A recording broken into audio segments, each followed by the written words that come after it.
Hello, good morning. Ito na naman tayo, as you can see, no. Nandito tayo sa Hacienda, Silang Cavite, na kung saan nagkabiglaan. Yan. Ito yung term natin ngayon, word and thought for today. Nagkabiglaan. Nagyaya ang family biglaan, ano. Nakita online, nakita sa YouTube na sale, buy two, take two. No, pag bumili kang dalawang pares, dalawa rin ang libre. Sale ngayon dito sa Nike sa Hacienda.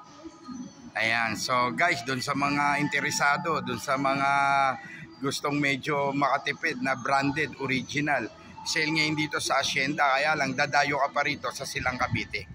Ayan, dito talaga yan. So dito kasi sa Hacienda, nandito yung mga outlet, mga boutique, lahat ng klase, Levi's, Nike, Adidas, Oakley, True Religion, lahat ng mga klase. Hindi naman sa sinasabi nating dito ang puntahan ng mayayaman.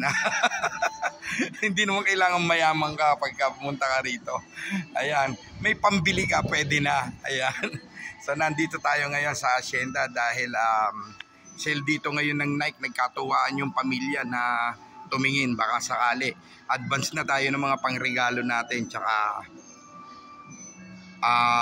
panggamit na rin, pang sarili, no? Buy two, take two, Nike branded, ha? So dito tayo sa Hacienda. Tingin na rin tayo ng mga pambigay natin, no? Andito na rin, may coffee bean, may mga kainan din dito, may mga food court din dito. Kompleto rito sa Hacienda, Silang Cavite.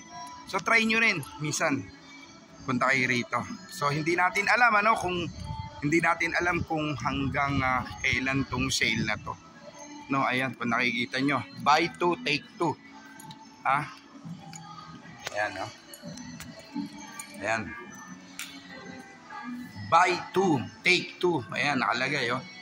Buy two, take two. So, sasamantalahin natin. So, tara na. Papasok na tayo sa loob.